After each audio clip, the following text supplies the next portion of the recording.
გამარჯობა მარიამ, ძალიან დიდი მადლობა პირველ რიგში, რომ დამთანხმდი ამ სარვამარტო კამპანიაში მონაწილეობაზე, Bride to Bride და დარწმუნებული ვარ, რომ ძალიან საინტერესო გადარწმუნებული ვარ, რომ ძალიან საინტერესო გამოცდილება გექნება გასაზიარებელი. პირველ რიგში მეც გავაცნობ ჩემს თავს მაყურებელს, მე ვარ მაკად, რომლის დამფუძნებელი, რომელიც არის საქართველოში პირველი behind the scene content creator სერვისი ქორწილებისთვის და ივენთებისთვის. და დრომორი ქასჩიც გადავწყვიტა, რომ ბევრ სხვა საინტერესო თემაზეც ვისაუბრო, რაც ვიდეოგრაფის, ფოტოგრაფის და კონტენტ კრეატორის თემების მიღმა არის და ზუსტად ამიტომ გადავწყვიტა, რომ პატარძლების გამოცდილებაც გავაერთიანო. ერთ-ერთი ხარ შენ, მარიამ, რომელსაც ძალიან საინტერესო გამოცდილება გაქვს და ერთი სული მაქვს ყველაფერი მოვისმინო. მადლობა მაკა კიდევ ერთხელ მოწვევისთვის. ძალიან კარგი წამოწყებაა და ვფიქრობ ქართულ ბაზარზე ძალიან კარგი გამოხმაურება უნდა გქონდეს. გაგეცნობი პირველ რიგში ვინ ვარ, რას ვაკეთებ ყოველდღიურად და შემდეგ უკვე გადავიდეთ ჩვენს მთავარ თემაზე. როგორ დავგეგმე ჩემი ქორწილი, საიდან დავიწყე და ასე შემდეგ. მე ვარ მარიამი, პროფესიით HR-ი და 4 წელია უკვე რაც ამ მიმართულებით მუშაობ და არ გაგიკვირდება ალბათ თუ გეტყვი, რომ ყველაზე მეტად ჩემს საქმიანობაში მიყვარს რაღაცის დაგეგმა, ხალხთან კომუნიკაცია, ახალი ხალხის გაცნობა. ჩემი საყვარელი საქმიანობა არის ჩემი პროფესიიდან გამომდინარე კორპორატიულობის დაგეგმა, ვგიჟდები, როდესაც კორპორატიულობის პერიოდი იწყება. მართლა ყველაფრით ვარ გადაშვებული და ვცდილობ, რომ მაქსიმალურად დიდი სიამოვნება მიიღონ ჩვენმა თანამშრომლებმა. და ამქედა გამომდინარე გამოცდილებაც მაქვს საკმაოდ და შემდეგ გადავწყვიტეთ მოკლედ, რომ გაგვეკეთებინა ჩვენი ქორწილი და მოდი პირდაპირ ქორწილის ამბავზე გადავალ თუ ჩვენს ისტორიაზე. თქვენი ამბავიც მაინტერესებს, რა თქმა უნდა. კი, როგორ გაიცანით ერთმანეთი, არები ვიყავით, როდესაც გავიცანით ერთმანეთი, ან უნივერსიტეტში დაიწყო პირველ კურსზე ჩვენი ურთიერთობა. უკვე მერვე წელია, რაც ერთად ვართ. უბრალოდ საკმაოდ დიდი ხანია. ვერ მოვაბით ვერასდროს თავის საქმიდან გამომდინარე. 5 წლის თავზე მთხოვა, ასე ვთქვათ, ხელი და მთხოვა პორტუგალიაში ხელი არა და ყოველთვის ველოდებოდი, რომ იტალიაში უნდა ეთხოვა, იმიტომ რომ იმდენად გვიყვარს ეს ქვეყანა, 7-ჯერ ვართ ამ ქვეყანაში ნამყოფი და 40-მდე ქალაქში ვართ ასევე ნამყოფი. თავისი კულტურით, ისტორიით და ყველაფრით უზომოდ შეყვარებულები ვართ მოკლედ ამ ქვეყანაზე. მაგრამ ისე გამოვიდა, რომ საბოლოოდ პორტუგალიაში მთხოვა ხელი, არ ველოდი და ვიდეოც გვიდევს საკმაოდ სოციალურ ქსელში გავარდა ეს ვიდეო და გამოხმაურება ჰქონდა, რომ ერთ მომენტში მე როდესაც მეუბნება, რომ ბუბუ ცოლად გამომყვები, ჩემგან იღებს სილის გაწნას. ოღონდ ნუ რაღაცა ლოყაზე უთათუნებ. იმდანაც მოულოდნელი იყო, იმიტომ რომ ესეთი სცენა ერთხელ უკვე ქონდა ვენეციაში, როდესაც ბუბუ ცოლად გამომყვები მითხრა და ბეჭედი არ არის, ანუ გამეხუმრა და ძალიან მოულოდნელი იყო. რატო მეხუმრები, ანუ რა დაგიშოვე, რატო თამაშობ ჩემ ნერვებზე და ხომ ნუ მიიღო საბოლოოდ სილა და მე უცებ ბეჭედი რო ჩდება გაოგნებული ვიყურები მართლა არ ველოდი. ძალიან უკან რომ მიგაქვს. კი, ძალიან მოულოდნელი იყო მოკლედ. 5 წლის თავზე ესე მთხოვა ხელი. მე ეგრევე ქორწილი არ გაგვიკეთებია, არც გეგმავდით სიმართლე გითხრა, ჩვენი მიზანი ნუ ერთად გადასვლა იყო და რომ გადავედით მე რატომღაც მოულოდნელად, ძალიან მოულოდნელად მომინდა რომ გაგვეკეთებინა ქორწილი. ანუ იმდენად მოულოდნელად, რომ სადღაც არ ვიცი, თვე და ერთ კვირაში დავგეგმე ქორწილი, წარმოიდგინე და ჩემი ქმარის დამთანხმდა. ოღონდ ჩემ ქმარს იმხელა ზომის პროექტი ქონდა მოკლედ აღებული, რომ იცოდეო რომ მე ვერ ჩავერთვებიო რა და თუ გინდა, ოკეი, გავაკეთოთო, კარგი, უბრალოდ შენ მოგიწევ შენ თავზე ყველაფრის აგეგმას და დაგეგმა და შენ ოკეი, თანახმა ვარ შენ მხოლოდ რასაც გეტყვი ის გააკეთე და მოკლედ ესე დაიწყო ეს ყველაფერი, უბრალოდ ჩვენ ყოველთვის წარმოგვედგინა რომ ქორწილს გავაკეთებდით იტალიაში, მაგრამ მერე რომ მოვილაპარაკეთ რაღაცა ძალიან ვიწრო წრეში უნდა გაგვეკეთებინა 10-დან 15 კაცამდე მაქსიმუმ ოჯახის წევრები და რამდენიმე მეგობარი ყოფილიყო და მოდი ცოტა გავზარდოთ მასშტაბი და კაი იყოს 50-60 კაცი და მოდი აქ გადავიხადოთ ბარემ ეს ქორწილი და ხო ესე დაიწყო ეს ყველაფერი და გასულ ზაფხულს ივლისში წავედით მოკლედ კახეთი იყო ასე ვთქვათ ჩვენთვის იტალიური ვაიბის მომცემი ყოველთვის და ტოსკანური ქორწილები ძალიან მოგწონდა, ანუ ხშირად ვუყურებდით ამას და აი ძალიან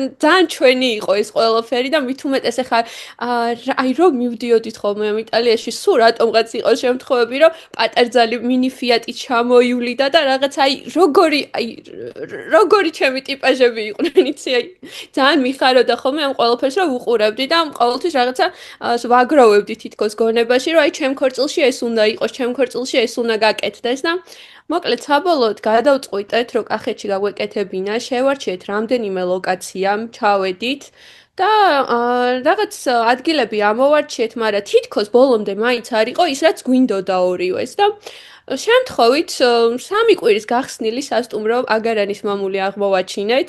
ძალიან წვიმს შუა ივლისია 15 რიცხვია მე მგონი და 16 გრადუსია და მოდი დავჩეთ თქო რა თან არ გვაქვს არაფერი წაღებული დავჩეთ დღესაღამოს აქ და დავისვენოთ თქო და ვფიქრობთ ეხლა სად გავაკეთოთ მაინც ქორწილი რა ლოკაციებიც ვნახეთ დიდად არ მოგვეწონა მოკლედ მაინც არ იყო რა ბოლომდე ჩვენი ის რაც გვინდოდა ხო და ამ აგარანის მამულზე რო დავინახეთ ისეთი დაბეჭდილება მქონდა რომ აი ზეცი და რო არის ნიშანი ხო ხდები რომ აი ეს ის არის სადაც ჩვენი ქორწილი უნდა იყოს თან ზუსტად ისეთი ვაიბი მოქონდა რაც ფლორენციაში ანუ სასტუმრო სადაც ვიყავით იმ სასტუმროს ვაიბი მოქონდა ზუსტად და ძალიან მოგვეწონა ეს ადგილი და აუ ეს ეხა ძალიან ძვირი დაგვიჯდება თქო გავიფიქრეთ მაგრამ ნურას უკაცრავად დაველაპარაკეთ მოკლედ მენეჯერს ქორწილის გეგმა კი არა ჯერ ახალი გახსნილები იყვნენ და ყველაფერს ეხა გეგმავდნენ და ანუ საერთოდ წარმოდგენა არ ქონდათ ქორწილები უნდა ყოფილიყო არ იქნებოდა როგორ იქნებოდა და ასე შემდეგ მეთქი ყველაფერზე მოგყვებით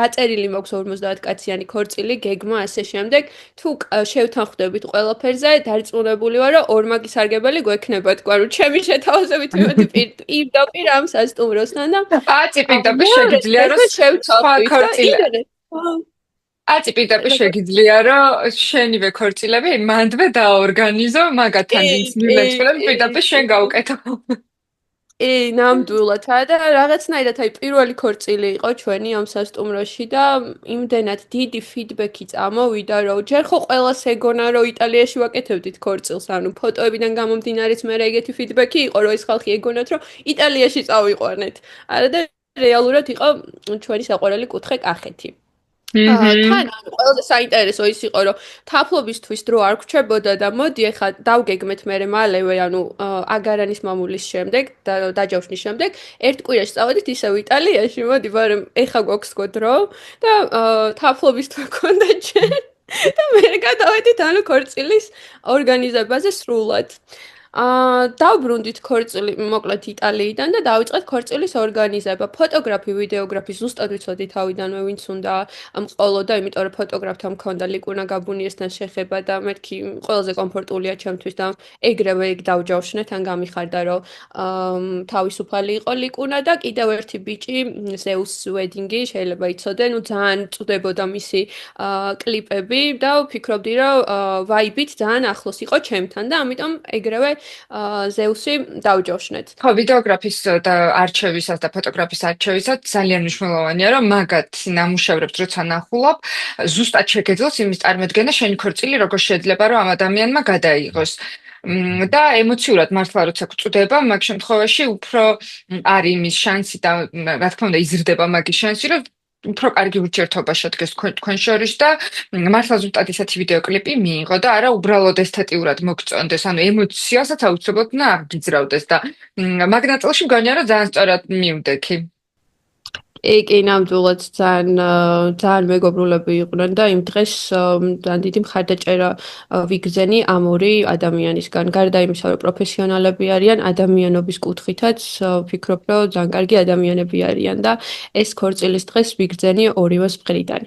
ძალიან მნიშვნელოვანია ეგეც, რომ აი ფოტოგრაფმა და ვიდეოგრაფმა აქეთ ჩემ შემთხვევაში როგორც კონტენტ კრეატორმა არ არის ეს უბრალოდ რაღაც სივრცე, სადაც მიდიხარ, იღებ და მოდიხარ. ან ძალიან ახლობლები ხდებიან ჩემთვისაც ის ყველა წვლილი, ვისთანაც თანამშრომლობ ხოლმე. რაღაცნაირად თანამშრომლობა და მუშაობასაც კიდე ბოლომდე ვერ ვეძახი რა. ანუ მართლა ოჯახის წევრები ვიხდებიან ხოლმე და ის ყველა მომენტი იმდენად თანაბრად მნიშვნელოვანი არის მათთვისაც, ჩემთვისაც და თან რო ხედავ რომ ფოტოგრაფი და ვიდეოგრაფიც ეგრე არიან ჩართულები პატარდელს რო ეხმარება ხოლმე ყველა იქ რაღაცა ის გაისწორეს გამოიწორე და აი ისე მომწონს მაგასაც ხვებშიც რო ხედავ რომ აი მაგაზე ემოციური და მაგაზე მნიშვნელოვანი არაფერი არ არის მაგ მომენტში კი, ნამდვილად. თან რაც საინტერესო, ანუ ლიკუნა რეალურად ხო ფოტოგრაფად ვყავდა დაქირავებული ქორწილში, მაგრამ ჩვენ შეთანხმებული ვიყავით, რომ უნდა გადაიღო, აი რავი, 4-5 რილსი მაქსიმუმ, რილი მაქსიმუმ და ამ დროს იმდენად შევყევი, იმდენად მიყვარს თვითონ რილების გადაღება, რომ ლიკუნაც ავიყოლია, რომ აი ეხა ეს გავაკეთოთ, ეხა ის გავაკეთოთ, მოდი ეხა ის გადავიღოთ და ამ დროს იმდენად საინტერესო მასალა დამიგროვდა, რომ არ ვიცი, შემიძლია რომ ყოველდღე პოსტო ახალი ვიდეო. და ეს ყველაფერი არის ლიკუნას დამსახურებით და რაც საინტერესოა კიდე, QR კოდი მქონდა ქორწილში გაკეთებული და ძალიან ბევრმა სტუმარმა ამიტვირთა ძალიან კარგი ვიდეოები რა, რაც შეიძლება ვიდეოგრაფმა, ფოტოგრაფმა ვერ გადაიღოს იმ მომენტში და სტუმარს არ გამორჩება ეს და უბრალოდ მის კადრში აღმოჩნდეს და ანუ ძალიან საინტერესო კონტენტი შეიქმნა ამასობაში და ვფიქრობ, რომ ძალიან მნიშვნელოვანია ეგ რომ მხოლოდ აი ფოტოები არ დაგჩეს ქორწილიდან, არ უნდა იყოს რაღაცა უძრავი კადრები და ჩემთვის რა ვიცი, ძალიან ღირებული მასალაა მართლა. მადლობა რომ დააფასე კონტენტ კრეატორი და შენც ეს ძალიან გამოგადგა ძალიან საინტერესო.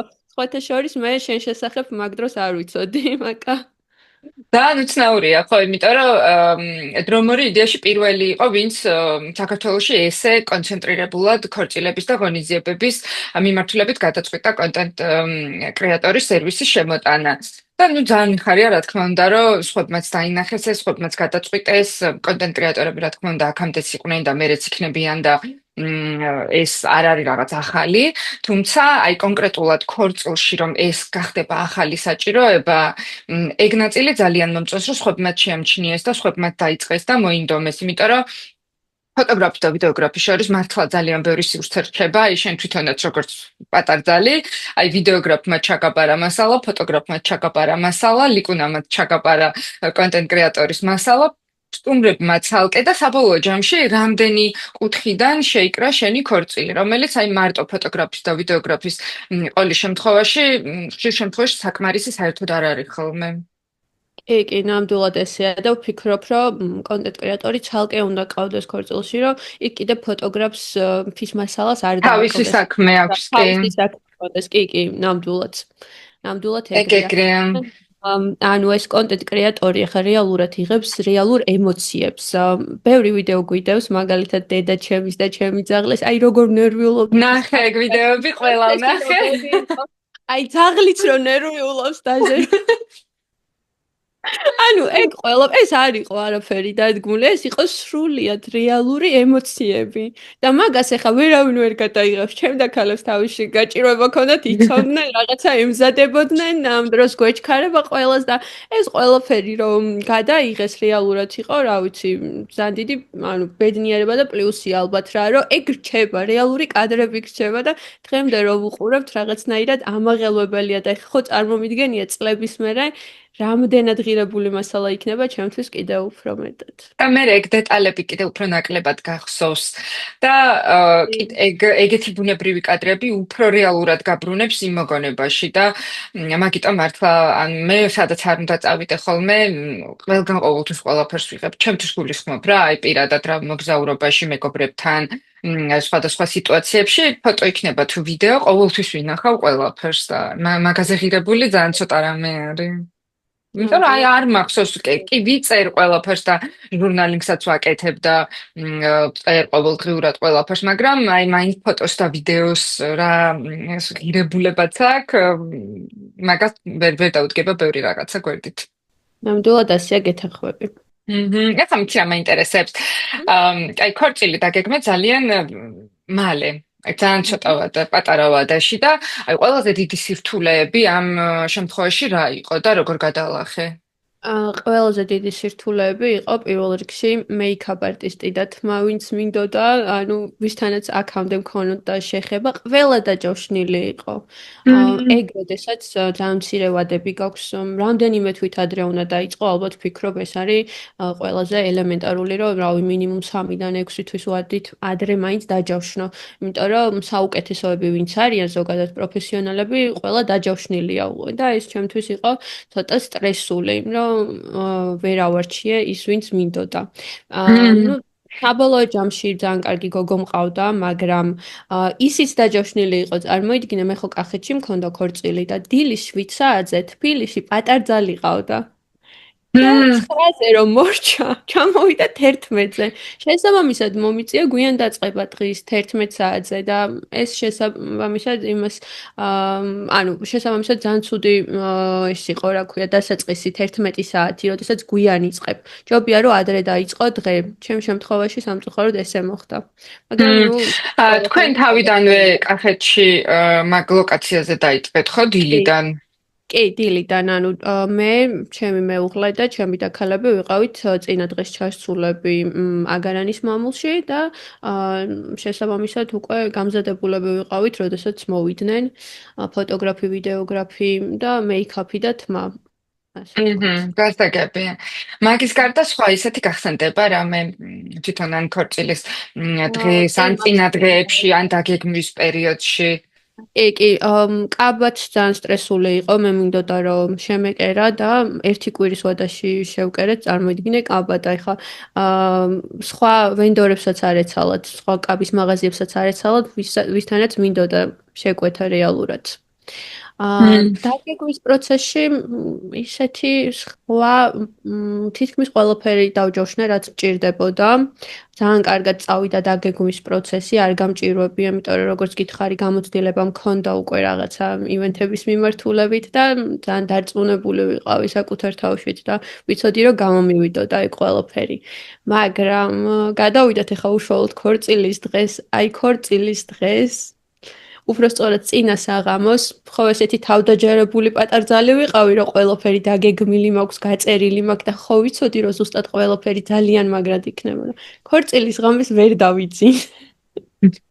ანუ ქორწილის ღამეს მე შენ კი ვიყავი. არა, მე რომ მივდივარ გადასაღებად, იმ წინა ღამესაც ვერ ვიძინებ და ქორწილის მერეც ვერ ვიძინებ. აი, ვერ ვიფიქრებდი, რომ ვერ დავიძინებდი. საერთოდ 1 საათი მეძინა.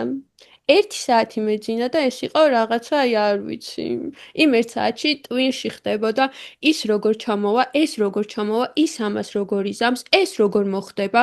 ვაიმე, ამ ხელაგზაზე რო ეს ხალხი ჩამოყავს, ვიღაცამ რაღაცა არ დაიმართოს. ხო ყველაფერი ისე იქნება როგორც გამოვა და ამ დროს ჩემ თავში ხდებოდა აი 1000 კითხვა მიტრიალებდა, იმიტომ რომ წარმოიდგინე ყველაფერზე ვიყავი მე პასუხისმგებელი, ანუ პატარძალიც მე ვიყავი, ორგანიზატორიც მე ვიყავი, ამ ხალხსაც უნდა დავხვედროდი და ანუ არ ვიცი 1000 კითხვა მიტრიალებდა თავში და ანუ მართალიც ვიყავი ეგრე, იმიტომ რომ დილით რო გავიღვიძე, ჩემი ტელეფონი არ გაჩერებულა თავი მეგონა call ცენტრში. ყველა მირეკავდა ეს როგორ ვქნათ, ის როგორ ვქნათ, ეხა მოვედით, ეხა დამხვდით, ეს გააკეთეთ, ის ვაიმე. ანუ ძალიან მიკვირს, რომ აი ძალიან მიკვირს, რომ იმ დღეს არ გავგიჟდი მართლა, იმიტომ რომ მართლა არ მყავდა ესეთი დამხმარე, არც კოორდინატორის სერვისი თუ არსებობდა, საერთოდ ვერც კი წარმოვიდგენდი, აი არ ვიცოდი, საქართველოში არც არის ესეთი პოპულარული. ყველა ცდილობს, რომ რაღაცა საკუთარ თავზე აიღოს ეს ყველაფერი, ორგანიზების ნაწილი და თითქოს თანხები დაზოგონ, მაგრამ ავიწყდებათ მთავარი რომ ქორწილის დღეს, როდესაც ამხელა პასუხისმგებლობას იღებს საკუთარ თავზე, შენ მერე პატარძალი აღარ გამოდიხარ, იმიტომ რომ ყველა შენთან მოდის. ყველა აი კითხვა მენეჯერი ისე უნდა მაგ დროს. დაგეგმილი ქონდეს, მენეჯერი ხარ, ხო, რეალურად მართავ ამ ყველაფერს მერე და გინდა არ გინდა ყველა შენთან მოდის. იქ დიზაინერი დაგირეკავს, ეს როგორ გავაკეთო, ის როგორ გავაკეთო. იქ სასტუმროდან გეტყვიან, ეს როგორ გავაკეთო, ის როგორ გავაკეთო. ანუ სასტუმროსთან შეთანხმებული ვიყავი მაგიდები როგორ უნდა განელაგებინათ და მაინც ხვანაირად განალაგეს და წარმოიდგინე ეს მაღალი ქუსლები დავრბივა რომ ეს ესე არ უნდა იყოს ის ესე არ უნდა იყოს ეს ესე გამიკეთეთ და ანუ ამ ყველაფერზე შეთანხმებული ვართ წინასწარ მაგრამ მაინც პროცესში მაინც რაღაცა ფაქტის წინაშე რო დგები, ხშირად რაღაცები სხვანაირად კეთდება და თან შენ შემთხვევაში ისიც იყო, რომ მაგ მამულში პირველად იყო ეს ქორწილი საერთოდ და იმათვისაც ახალი იყო და უცხო ესე ვთქვათ და შენთვისაც, იმიტომ რომ პირველად გქონდა ქორწილი და ერთხელ გაქვს ადამიანი, იშვიათ ხშირ შემთხვევაში ერთხელ გაქვს. ნამდვილად ძალიან რთულია მართლა მაგდენი რაღაცის დაორგანიზება და მინიმუმ არ ვიცი ხელის მომკიდეებს ან ოჯახის წევრებს მაინც თუ არ გადააბარე ამ დროს რაღაც საკითხები, ყველაფერს საკუთარ თავზე აღება არ ვიცი, გმირობის ტოლფასია. ბატონო ჩემი არასაჭირო გმირობის ოღონდ. მაქსიმალურად იყვნენ ჩართულები, მაგრამ წარმოიდგინე, რომ ისინიც მე მეკითხებოდნენ ამ ყველაფერს და ანუ შენ რომ ამ დეტალებზე გიწევს მაინც პასუხის გაცემა ელემენტარული და პლუს მოგვარება ამ დეტალებზე სირბილი, მე უკვე ანუ ვეღარ ისიამოვნებ იმ დღით ბოლომდე, რა ვერ იქნები კმაყოფილი. ახლა ფოტოში, ვიდეოში კი ჩანს, რომ ძალიან ბედნიერი პატარძალი ვარ, მაგრამ მაგის მიღმა, ბექგრაუნდი როგორია, ხო? რომ ყველაფერზე შენ გიწევს სირბილი და რაღაცნაირად სტრესული დღე გამოვიდა მაინც. ნუ ყოველ შემთხვევაში დღის პირველი ნახევარი ძალიან სტრესული იყო. მიუხედავად იმისა, რომ ყველაფერი ისე მიდიოდა, როგორც უნდა ყოფილიყო, პატარ-პატარა პრობლემებით. მაგრამ ნუ მაინც უნდა მოეგვარებინა ეს ყველაფერი. მადლობა გულწრფელად რომ გაგვიზიარა ეს ყველაფერი, იმიტომ რომ ნუ ხშირად როდესაც ამ ქორწილის ფოტოებს და ვიდეოებს ხედავთ ხოლმე, რა თქმა უნდა ყველაფერი არის იდეალურად იმ კადრებში, მაგრამ იშვიათად ყვებიან იმ გამოცდილებაზე რეალურად რაც დგას ხოლმე იმ ამ ყველაფრის უკან ორგანიზატორის და კოორდინატორის გარეშე, როგორი რთულია, როგორი სტრესულია და მართლა შენს თავზე რომ უნდა იყო ორიენტირებული როგორც პატარძალი, რომ ლამაზად იყო, კარგად იყო, ცნობიერად იყო იმ მომენტში, ქორწინდები ამ დღეს და აი მაგ ყველაფერზე ორიენტირების მაგივრად, რომ აი ეს 1000 ქაოსი რო დაგტრიალებს გარშემო, იმ შენს რაღაც შინაგან ჯოის, რაღაც მხიარულებას გპარავს რა, ეს ორგანიზების დეტალები ძალიან გპარავს.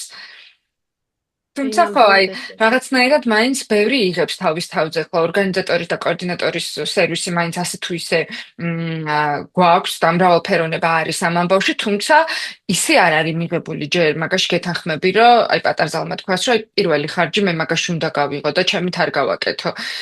მაინც ყველა ცდილობს, რომ ამაში თანხები დაზოგოს ხოლმე. კი, ნამდვილად ესეა გეთანხმები. მით უმეტეს კოორდინირებაზე საერთო წარმოდგენა არ მქონდა თუ არსებობდა ეგეთი სერვისი. ნამდვილად მაგრამ შენი ქორწილის მერე ჩემი ქორწილის მერე გადავწყვიტე, რომ დამეწყო ეს საქმიანობა. სანამ უშუალოდ მოდი ამ საქმიანობაზე გადავალ, დღის მეორე ნახევარზე მინდა რომ მოგიყო ჩემი ქორწილის, რომელიც იყოს აი საოცარი, იმაზე უკეთესი, ვიდრე წარმომედგინა. კაი, ანუ ჯერ მაგრად ვინერვიულად და მერე როგორ გავერთეთ, აი ეგ მოგვიყევი. როგორ გავერთეთ ეხლა, ხო, აი რაც აი ყველაფერი გადაფარა, აი მართლა დღის მეორე ნახევარმა. შევედით ხელსახოცების ფრიალით, როგორც არის ნამდვილი იტალიური ტრადიცია. ჩემმა მეგობარმა დაქალმა წამყვანმა მოამზადა მოკლედ ეს ხალხი აუხსნა რას ნიშნავდა, ანუ ჩვენთან ერთად ახალგაზრდებიც იყვნენ, მაგრამ უახლოესი ადამიანებიც იყვნენ, რომლებიცაც შეიძლება საერთოდ არ ცოდნოდათ ამ ტრადიციის შესახებ და მაინც აუხსნა, რომ ეს არის პატივისცემის, სიყვარულის, სიხარულის გაზიარება სტუმრებისადმი და მოკლედ შევედით ამ ხელსახოცების ქნევით და ეს იყო საოცარი კადრი. ანუ არ გავჩერებულ ვართ, ყველა მაგი და გამოვიდა და ვცეკვავდით, ანუ რეალურად პირველი კი, აი ნამდვილი იტალიანო იყო და აი რაღაცა საოცარი გახსნა იყო. აი მართლა არ მქონდა ეგეთი გახსნა ნანახი. მით უმეტეს პირველი ცეკვა არ მქონია და აი ვიცეკვეთ ჩვენს მეგობრებთან და უახლოეს ადამიანებთან ერთად და რაღაცა საოცარი სიყვარულით და სიხარულით დავიტვირთეთ იმ მომენტში. და ესე გაგრძელდა მთელი ქორწილი. მთელი ქორწილი არც ერთი მაგი და არ გაჩერებულა.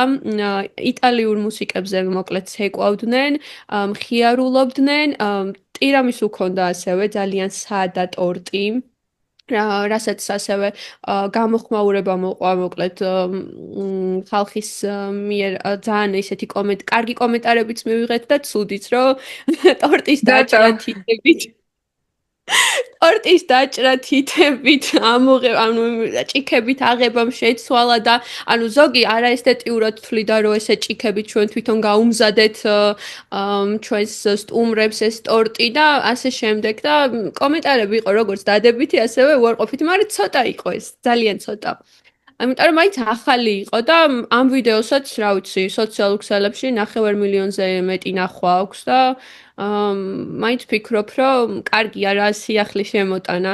ძალიან მიყვარს ეგეთი განსხვავებული რაღაცეები, აი პირიქით რაც უფრო განსხვავებული იქნება, რაც უფრო ინდივიდუალური და რაც უფრო აი წვილის გემოვნებაზე მორგებული, აი ყველაფერზე მოვდივარ და ყველაფერზე თანახმავარ, იმიტომ რომ მაგაზე მაგარი და მაგაზე საინტერესო არაფერი არ არის, აი მაშინ ყველას ქორწილი ერთნაირი იყოს და ყველამ ერთნაირად დაჭრას ტორტი და ყველამ ერთნაირად იცეკვოს.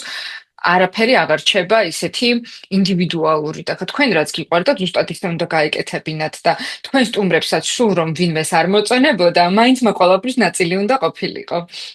კი, ნამდვილად ასე იყო და ყველაზე ისეთი ფიდბექები რაც სტუმრებისგან მივიღე, ანუ ასეთ ქორწილში ნამყოფი არ ვარ, როგორ შექმნით ეს იტალიური ვაიბი, ყოჩახ თქვენ და აი რაღაცნაირად ძალიან მესიამოვნა, რომ და ჩემი ქმრის შეფასება იყო ყველაზე ისეთი, რომ ვა, საღოლ შენ რა მაგარი ქორწილი გამოგვივიდა, ანუ დღის ბოლოს ეგეთი შეფასება ქონდა და ნუ ძალიან გამიკვირდა ჩემის ქმრის მხრიდან. ნუ ეხა არის ცოტა სამზადისში რო არისო რეალურად ჩართული და ყველაზე ესეთი სახუმარო თემა ის იყო რომ მეორე დღეს უბრალოდ ქორწილის წინა დღეს კითხულობდა რომ მე ვიოლინე პირველ სართულზე გვეყოლება თუ მეორე სართულზე უნდა დაუკრასო და მეთქი ჩემ ქორწილში პირველ სართულზე ხელის მოწერის დროს უკრავს და შენსაში არ ვიცი ანუ იმდენად არიცოდა რა არის მიხედვით იყო ეხა ვეუბნებოდი რომ კარნახობდი რომ ეხა ეს იქნება ეხა ის იქნება ეხა ეს უნდა გამი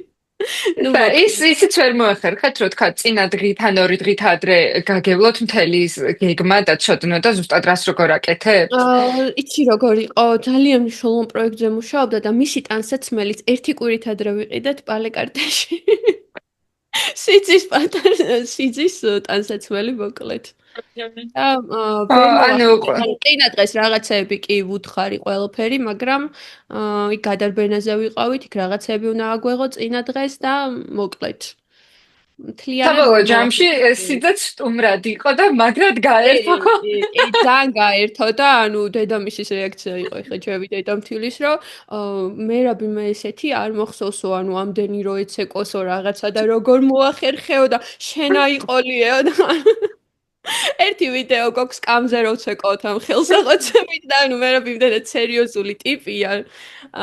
რა ვერ დედამისაც კი ვერ წარმოედგინა რომ ესე შეიძლებოდა რომ ყოფილიყო საკუთარ ქორწილში ანუ რა. ანუ მართლა გამოვიდა რომ იტალიაში წახვედით, ეს სტუმრებიც იტალიაში წაიყვანეთ და აი ევროპულად გაერთეთ ისე რომ აი ყველაფერი დაავიწყდა. კი, ნამდვილად ესე იყო ნამდვილად. უბრალოდ ხო. ძალიან მაგარია. ნამდვილად ძალიან კარგად ჩაიარა და აი ეს იტალიური დეტალები კიდე რითი შემოიტანე? გარდა ამ ტრადიციისა. ყვავილები მქონდა, ხელოვნური ესეთი რაღაცა ისინი, ყელსაბამის ყვავილები, ეს ჩამოკიდებული ხო? ჩამოსაკიდი და ჟღარუნები მქონდა. და ძალიან საინტერესო იყო ეს თემა რა, იტალიურ ქორწილებში ხშირად მინახავს. welcome party-ც მქონდა, welcome party-ზე ქვემოთ ლიმონის მაგიდები მქონდა და შამპანური რაღაცა, ისეთ სტილში როგორც ნამდვილ იტალიურ ქორწილს შეესაბამება და შეეფერება და მოქონდა ამ ყველაფერს და გარემოთ თვითონ ეს პეიზაჟები და ეს თვითონ აგარანის მამული სრულად ფლორენციულ სტილში იყო და აი თვითონაც ზედმეტი გაფორმება რომ არ გაგეკეთებინა, მაინც მოქონდა. ისედაც ეკანწყობა ქონდა ხო? დიზაინით, აი სადა, როგორც არის ნამდვილ იტალიურ ქორწილებში.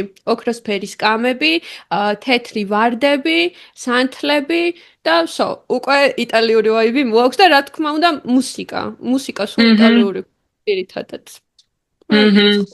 ხო, მუსიკა ძალიან დიდი მნიშვნელობა აქვს მართლა ეგეთ დროს.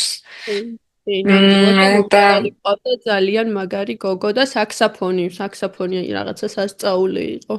ანუ ეს ყველაფერი შენ შეარჩია, შენ შეათანხმე, ის კი, კი, ხელისმოწერის ყველაფერი. ცერემონია და დეკორაცია და ასე შემდეგ, ან ყველაფერი შენი გაკეთებული იყო თუ ყავდა დიზაინერი და მათთან ერთად დიზაინერი შეათანხმე? მყავდა. კი, მე რეფერენსები ჩავუგდე, ზუსტად ვიცოდი რაც უნდა გამიკეთებინა და ყველაფერი მივაწოდე ზუსტად და ერთ-ერთში გამიკეთა. ყველაფერი მჰმ. ძალიან კაი მარიამი. თვითონ მარიამის კახეთში ცხოვრობს და მანდვე ვიპოვე. იმის კვალობაზე, რომ ძალიან მოკლე ვადაში დაორგანიზეს ყველაფერი, ფიქრობ, რომ ძალიან კარგად მოუყარა თავი აი ამდენ რაღაცას და თან მარტო მაინც ასე თუ ისე ხო დიზაინერის გყავს და ბენდის გყავს და მუსიკოსის და ასე შემდეგ, მაგრამ მაინც ყველა დეტალი შეთანხმება შენ თავზე რო აიღე, ესეთ მოკლე ვადაში, არ ვიცი. ჩემი მხრიდანაც გეტყვი, რომ ძალიან ყოჩაგი ხარ. მადლობა დიდი. ეხლა უკან დაბრუნება რო შეგეძლოს დროში, აი რა რჩევას მისცემდი შენ თავს იცოდ ყველაზე მნიშვნელოვანს და რას გააკეთებდი სხვანაირად. აა აუცილებლად დავიქირავებდი კოორდინატორს. ისევ მე დავგეგმავდი ჩემ ქორწილს, იმიტომ რომ იმ გზას ალბათ ვერ გავივლიდი და ვერასდროს ვერ მოვიფიქრებდი ჩემით, რომ რაღაცა ქორწილების ორგანიზება ჩემია და მინდა რომ ეს ვაკეთო და მაბედნიერებს. ანუ მეორე დილით რო გავიღვიძე, ვაიმე, ეხა რაღაცა მაქვს მეთქი, აუსფართი კი მქონდა, მაგრამ მეორე დღის აუსფართი მქონდა დაგეგმილი, მაგრამ აი რაღაცა მაკლდა, თითქოს მინდოდა რომ ეს დღე არ დამთავრებულიყო, უსასრულოდ გაგრძელებულიყო და ისევ დამეწყო რაღაცის ორგანიზება. აი ეგ მქონდა ჩარჩენილი და ვფიქრობ, რომ ერთადერთი რასაც შევცვლიდი, აუცილებლად დავიქირავებდი კოორდინატორს და მეც დავისვენებდი და ჩემი ორი დაქალით დაისვენებდა, რომ ჩვენ იმ დღეს თავისუფლები ყოფილიყავით 100%-ით. პატარძლის ამპულაში ყოფილიყავი და ისინი ის მეჯვარი ყოფილიყო და ის წამყვანი ყოფილიყო. მაგის გარდა რისი შეთავსება მოუწიათ კიდევ? აი რა ხდებოდა ისეთი ცოტა სპაისი რაღაცების მოგვიყევი. წამყვანი სტუმრების მიღებაც ევალებოდა, ეხა ყველაფერს მე ხარ გავაკეთებდი, ანუ მე ხო ვერ შევიდოდი welcome party-ზე რეალურად ეს ყველაფერი ხო სცენა უნდა ყოფილიყო და რაღაცა და ეგ მოუწია იდეაში წამყვანობის გარდა და სტუმრების გაკონტროლება, ანუ რაღაც გაკონტროლება, ყურადღების მიქცევა, რომ აი რამე ხომ არ გჭირდება თან ასე შემდეგ. ამ ყველაფერში მეხმარებოდა ანა, ჩემი უახლოესი დაქალი. და მეჯვარე ძირითადად ეხა რა მოვალეობა აქვს ისეთი ქორწილის დღეს არაფერი არ დამივალებია, თუმცა მაინც უნდა დამხმარებოდა რაღაც დეტალებში, ანუ თავის საქმის გარდა არ დამივალებია არაფერი. მაგრამ სულ მეხმარებოდა 100%-ით იყო ჩართული ორგანიზების ნაწილში. ოჩა და მეგობრებსაც და მეჯვარეებსაც, ან მათი როლი მართლა უმნიშვნელოვანესია ხოლმე ესეთ დროს და ხშირად შეიძლება ესე კონკრეტულად პატაზალმა არაფერი არ სთხოვოს და შეუთანხმოს ან ესე თქვა დაავალოს მეჯვარეს, მაგრამ მგონია რომ არის რაღაცა ცოტა დაუწერელი წესები და წესებსაც ვერ დავარქმევ, რომ აი უბრალოდ შენი მეგობარი რო არის პატარძალი, შენ თვითონაც ყურადღებით უნდა იყო, რომ იქ რაღაც მართლა ფატა გაუსწორო, კაბა გაუსწორო, რაღაცა უთხრა, აი შეახსენო რომ ხრებში გაიმართე, აი ეგეთი დეტალები არის ზუსტად ის, რაც არ ვიცი, მაგას ხსენებაც არ ჭირდება და შეხსენებაც. რომ ის გამისწორე, ეს გამიკეთე. ის გამიკეთე. საჭიროა, იმიტომ რომ ამდენ რაღაცაზე როცა ფიქრობ პატარძალი, მართლა მაგ დროს მეგობრების იმედი აქვს, რომ რაღაცა ცოტა აი კომპასზე გაასწორებენ ხოლმე.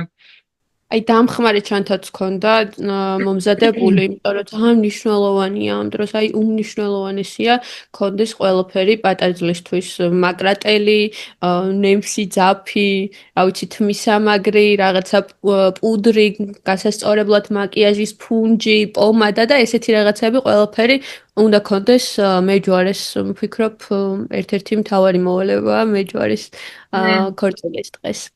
პირველადი დახმარების ჩანთა. პირველადი დახმარების ჩანთად, კი. ესე და კარგი რჩევა არის ნამდვილად. მაგასთან ერთად, ხო შენ კონტენტი უკვე გადააკეთე, ესე ვთქვათ, როგორც კოორდინატორის მხრიდან. ანუ ამის კითხვა მინდოდა მეწეღან, რომ ეს შენი ქორწილის გამოჩილება გარდაიქმნა იმად, რომ შენ ეს როგორც ვთქვათ, მეორე პროფესიადაც დაიმატე. ამისთვის როგორც მითხარი, ანუკის კურსიც გაიარე და მაინტერესებს ეგ გამოჩილება როგორი იყო.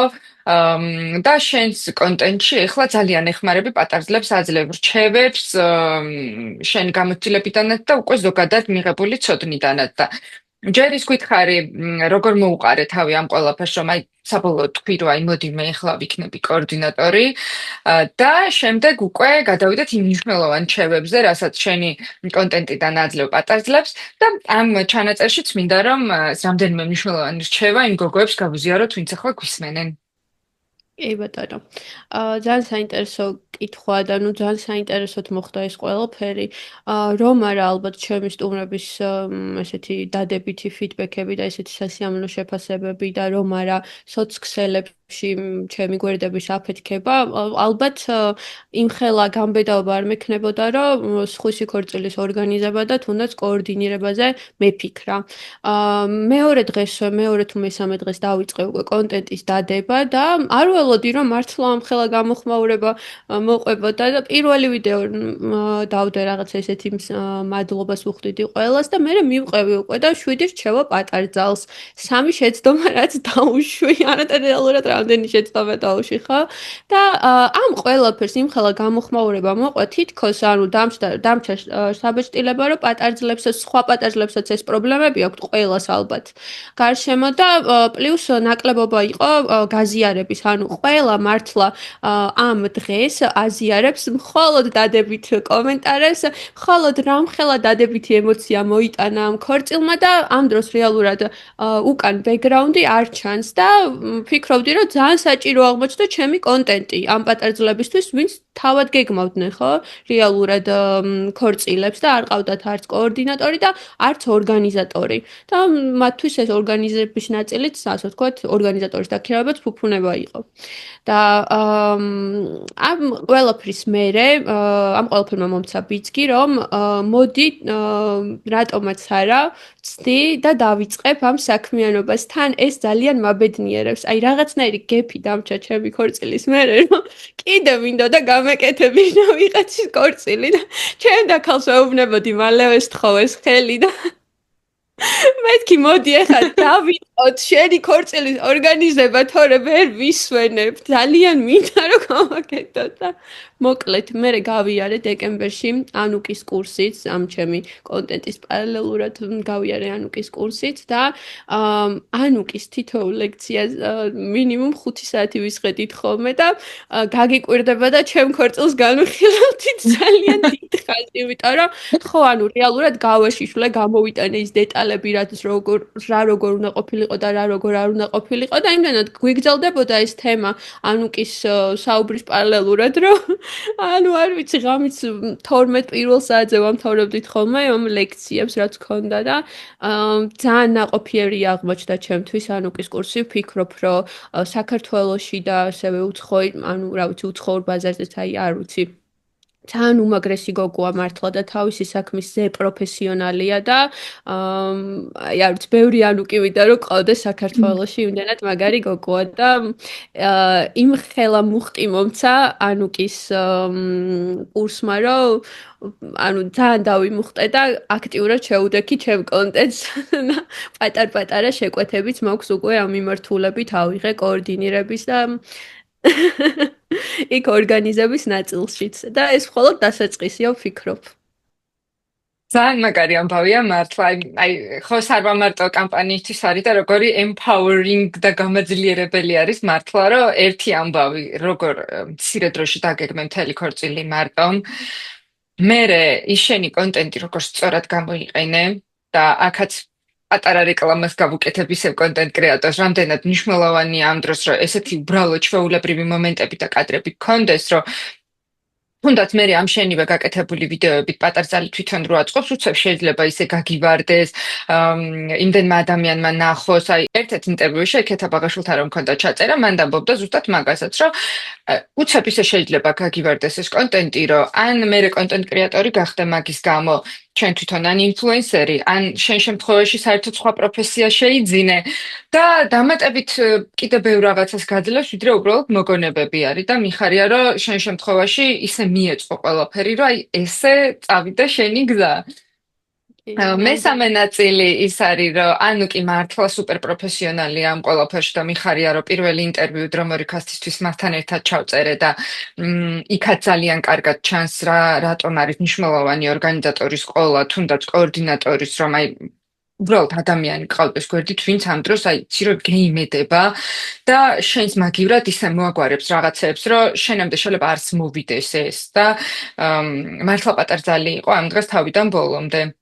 და ძალიან მიხარია მთელი გულით, რომ შეკვეთებიც უკვე მიიღე, შენს აქტიურობასაც ხედავ აქეთ-იქით, თუნდაც TikTok-ზე, Instagram-ზე, Facebook-ზე და ძალიან ველოდები მოკლედ სხვადასხვა ქორწილებს, რომელსაც შენი თანადგომა და მხარდაჭერა ექნებათ და იმ პატარძლების რაღაც ძადებით ემოციებს, რომლებსაც შენი გამოცდილებიდან გამომდინარე მართლა მიეცემათ იმის საშუალება, რომ აი თავიდან ბოლომდე პატარძლები იყონ და ამ საკითხებზე საერთოდ არ ინერვიულო და შენ სულ რომ გააგრძელებ იმ ყველაფრის კეთებას, რაც აი ესე შეგიყვარდა.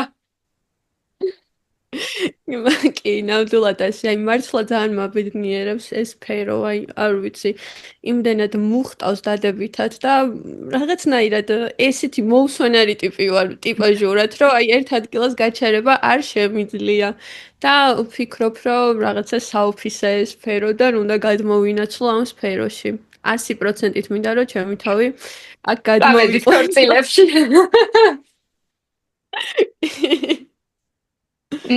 და ეხა შენი კონტენტიდან გამომდინარეც და ეხლა რაც შეიძლება რომ გაიხსენო, ძალიან მინდა რომ შემაჯამებლად, ესე ვთქვათ, რამდენიმე მნიშვნელოვანი ფაქტორი გამოვყოთ და პუნქტებად ჩამოთვალოთ რამდენიმე მნიშვნელოვანი რჩევა, რაც პატარძალმა აუცილებლად უნდა გაითვალისწინოს. აი რა იქნებოდა ესენი? პირველი, უპირველესი და უმთავრესი, აუცილებლად ისაუზმოთ დილით. აი, აუცილებლად. მე დილის აუზმე მივირთვი ძალიან კარგად და მთელი დღე მე არაფერი არ მიჭამია საერთოდ. ცივი მწვადი შემხდა ღამის 12 საათზე. რატო არ ჯამთ პატარძლები? ფიზიკურად არ მქონდა ამისი და ანუ ძართულია მართლა რა. ერთადერთი წყალზე ვიყავი მთელი დღე და ის დილის აუზმე იყო ჩემი ენერგიის წყარო. მეორე, როგორც უკვე ვთქვით, ძალიან მნიშვნელოვანია ორგანიზატორის დაქირავება, მინიმუმ კოორდინატორის მაინც თუ მაინც და მაინც არ უნდა ორგანიზების ნაწილში ვიღაც სხვა ჩართოს, აუცილებლად იქირავენ კოორდინატორი, იმიტომ რომ აი სასიცოცხლო და აუცილებელია, რომ ქორწილის დღეს პატარძალი იყოს მშვიდად და პატარძალი იყოს ნამდვილი პატარძალი. და მით უმეტეს ყავდეს ადამიანი გვერდზე, რომელსაც არ ექნება რაღაცა ემოციური ნაწილი გაძლიერებული ქორწილის დღეს, როდესაც პატარძალს, მის ახლობელ ადამიანებს, მეჯვარეებს, მეგობრებს და ასე შემდეგ, ყველა ემოციურად ზეემოციურები არიან და ყველაფერს რაღაც სხვანაირად უყურებენ იმ დღეს და გასაკვირიც არ არის. ამიტომ გჭირდება ადამიანი, რომელიც ცივი გონებით შეხედავს ამ დღეს ყველაფერს. ეხა ერთი შუალედური პატარა კითხვა მაქვს, აი ორგანიზატორსა და კოორდინატორს შორის განსხვავება რა არის? ძალიან მოკლედ რომ ესე ვთქვათ, რომ ვინც არ იცის, გაიგოს რას გულისხმობ. კი ბატონო, ორგანიზატორი ნოლიდან, ანუ იდეიდან, კონცეფციიდან ქმნის ყველაფერს, ყველა ვენდორთან ახდენს კომუნიკაციას, დაქირავებას, მათ გეგმავს სრულ დღეს, ქორწილის და ქორწილის დღესაც ყოველთვის შენ გვერდით არის, ბოლო ცეკვამდე. ანუ ყველაფერი მასზე არის, მასზე გადადის მოკლედ მთელი ქორწილის ამბები, შენთან შეთანხმებით, რა თქმა უნდა. და კოორდინატორი არის ადამიანი, რომელსაც პატარძალი ქირაობს მხოლოდ ქორწილის დღისთვის და კოორდინატორთან ერთად უბრალოდ გაივლის დღის გეგმას, რომ ყველაფერი სწორად იყოს ერთმანეთთან აგებული და დაკავშირებული და შემდეგ კოორდინატორი ქორწილის დღეს ახდენს მთელი დღის კოორდინაციას, რომ გეგმის მიხედვით წავიდეს უბრალოდ დღე. ეგ სხვაობა მადლობა ძალიან დიდი. და ორგანიზატორს შორის. ხო, სტრესი ამ დღეს იქნება, მაგრამ ანუ ვფიქრობ, რომ პატარძალმა საკუთარ თავზე უნდა იმუშაოს და უნდა იფიქროს ყოველთვის პოზიტიურად განეწყოს, რომ ეს დღე იქნება ძალიან chill, ძალიან მხიარული, ისეთი როგორიც დაგეგმილი აქვს და შეიძლება იმაზე უკეთესიც გამოვიდეს, უბრალოდ აი აქ გონებაში უნდა დაალაგოს მოკლედ ეს ყველაფერი და ძალიან მნიშვნელოვანია, რომ სიძესა და პატარძალს კონდეს იმ დღეს კომუნიკაცია ყოველთვის ერთმანეთში გაიარონ რაღაცეები, ერთმანეთს საფორთი მისცენ, აუწყონ ყველაფერი და ასე შემდეგ. და ძალიან მნიშვნელოვანია, რომ ქორწილის დღეს პატარძალს ჰქონდეს შესვენებები. აი, არ ვიცი, 5-10 წუთი შეისვენოს, უბრალოდ წყალი დალიოს, ამოისუნთქოს, რაღაც პატარა შოკოლადი მიირთვას, ან რაღაცა შოკოლადის მირთვების საშუალება ძალიან მქონდა უბრალოდ ქორწილის დღეს. ინტერნეტ გადარბენაზე ვიყავი და ეს არის ძალიან მნიშვნელოვანი და ყოველთვის უნდა დარჩეს პოზიტიურები, ხუმრობები ძალიან კარგად მუშაობს ამ დროს, თუნდაც აი ფოტოგრაფის, ვიდეოგრაფის მხრიდან და ასე შემდეგ, აი ძალიან პოზიტიურად გამატარებინეს ის სტრესული პერიოდი, რაც თქვი, რომ დღის პირველი ეპიზოდი ძალიან ისეთი სტრესული აღმოჩნდა ჩემთვის, ისინი ცდილობდნენ, რომ რაღაცნაირად მაინც მხიარულოდ ყოფილიყავი და გვეხუმრა და ასე შემდეგ. ამას აქვს ძალიან დიდი მნიშვნელობა და აუცილებლად პატარძალმა უნდა პატარძალმა არა, კოორდინატორი თუ ეყოლება თუ არ ეყოლება, ვიღაც ადამიანი უნდა ყავდეს, ვინც დღის განრიგს გააკონტროლებს, რომ პირობითად რაღაცა ძალიან დაგვიანებები არ მოხდეს დღის განმავლობაში, იქ არ გადაცდეს რაღაც ფოტოსესია 1 საათი, 2 საათი და ამის გამო დღის რეჟიმი არ დაირღვეს. ეს არის უმნიშვნელოვანესი ასევე. ეგ არის მე მგონი არჩევებიც მინდოდა რომ მომავალ პატარძლებისთვის პატარძლებისთვის გაგეცა. დანარჩენი უკვე შემდეგ. დანარჩენი უკვე გამახსენდება და კიდე. დანარჩენი პრინციპში შეუძლიათ რომ შენს კონტენტზეც ნახონ კი, ნამდვილად ესეა. TikTok-ზეც, Instagram-ზეც მე ჩანაწერში ჩავსვამ შენი ქორწილის კადრებს, ფოტოებს, აუცილებლად რომ ნახონ ზუსტად რაზე ვსაუბრობთ და რას გულისხმობთ. ძალიან დიდი მადლობა, ძალიან საინტერესო ამომწურავი და გულწრფელი გამოცდილებისთვის, რაც გააზიარე და დარწმუნებული ვარ, რომ ვინც მოგვისმინა, თავისთვის ძალიან საინტერესო ინფორმაციას მიიღებდა და რა ვიცი, დამატებით თუ რაიმე თქმა კიდევ გინდა, შეგიძლია თქვა, თუ თვლი რომ ამოვწურათ, შეგვიძლია დავიმშვიდობოთ მაყურებელს. უბრალოდ ისიამოვნონ პატარძლებმა და სიძეებმა ამ დღით, იმიტომ რომ როგორც უკვე შენ თქვი, შეიძლება ცხოვრებაში ეს დღე ერთხელ კონდეს უხოლოდ. მე კი ვაპირებ რომ 5 წლის, 10 წლის თვალზე გავაკეთო ხოლმე ჩემი აინდანეთ მომეწოდა რომ აუცილებლად მინდა რომ გავაკეთო, მაგრამ ანუ ყოველთვის პირველ რიგში ისიამოვნეთ, ღრმად ჩაისუნთქეთ და თქვით რომ ამ დღეს პირველ რიგში მე უნდა ვისიამოვნო. აი მეორე ეპიზოდში, უკვე დღის მეორე ეპიზოდში რომ შევდგი ფეხი, ჩემ თავს უთხარი რომ ამ დღეს პირველ რიგში შენ უნდა გაერთო და მერე უკვე სხვები აყვებიან და სხვებს გადაედებათ ეს შენი დადებითი მუხტი და ენერგია და ასეც იყო. და ვფიქრობ რომ მაინც ჩილ პატარძალი ვიყავი ბოლომდე და ჩემი ენერგია ბოლომდე გადაედო ჩემს სტუმრებს და ვფიქრობ რომ დამიფასდა მაინც ეს შრომა. და მეც მგონია რომ დაგიფასდა. იგივეს გისურვებთ რომ ამ დღით ისიამოვნოთ. არა უშავს ნებისმიერი პრობლემა გადაიჭრება აუცილებლად იმ დღეს. დეთანხმები აბსოლუტურად და მადლობა შენ ამ ძალიან საინტერესო საუბრისთვის. ძალიან დიდი მადლობა და წარმატებებს გისურვებ მოკლედ ყველა მიმართულებით. ამ პოდკასტის მიმართულებითაც და ასევე შენი საინტერესო რილების მიმართულებითაც. ძალიან მომწონს შენი რილები, აი ძალიან. მადლობა დიდი და აწი მეც მოვადევნებ თქვენს შენს აქტივობებს ბევრად აქტიურად. იმედია გადავიკვეთებით სხვა ქორწილებში აუცილებლად. იმედია, ნამდვილად მე ძალიან მინდა. აბა დროებით.